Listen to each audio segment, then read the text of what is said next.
A German newspaper revealed a trove of evidence linking world leaders to tax evasion, money laundering, and bypassing sanctions.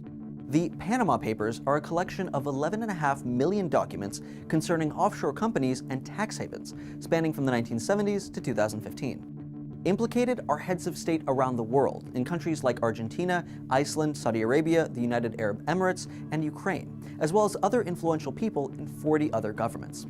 So, what exactly is in the Panama Papers? Well, in August of 2015, an anonymous source provided German newspaper Süddeutsche Zeitung with 2.6 terabytes worth of documents, the biggest data leak in history.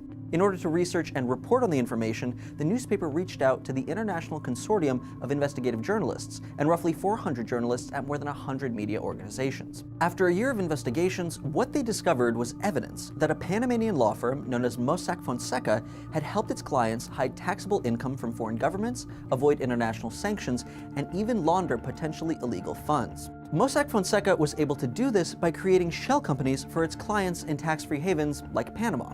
These companies largely exist to hold customer money as an investment instead of declaring it as profit or income and thus having to pay taxes on it.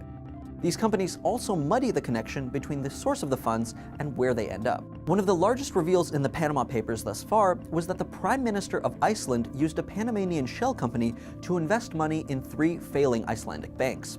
By not declaring his financial involvement in the outcome of banking negotiations, there was evidently a large conflict of interest. An estimated 10,000 Icelandic citizens protested in the capital, forcing the resignation of the prime minister. Other documents show that by way of these shell companies, Syria was able to circumvent international sanctions in order to purchase fuel for its air force. And there are also instances where close friends of Russian President Vladimir Putin made deals with a sanctioned Russian bank through shell corporations. The next few months of disclosures are expected to uncover a tangled web of behind-the-scenes illegal banking among the world's most powerful people. But whether those named in the documents will ever be prosecuted, or if these revelations will spark revolutions, is yet to be seen. As details continue to emerge, you probably won't be surprised at some of the more corrupt country leaders implicated in the scandal. Check out our playlist on corruption at the top, starting with our video on some of the world's most corrupt countries. You can also click the video below to learn about why one of the most authoritarian and restrictive leaders, Russian President Vladimir Putin, is still adored by his constituents. Thanks for watching TestTube News. Don't forget to like and subscribe for new videos every day.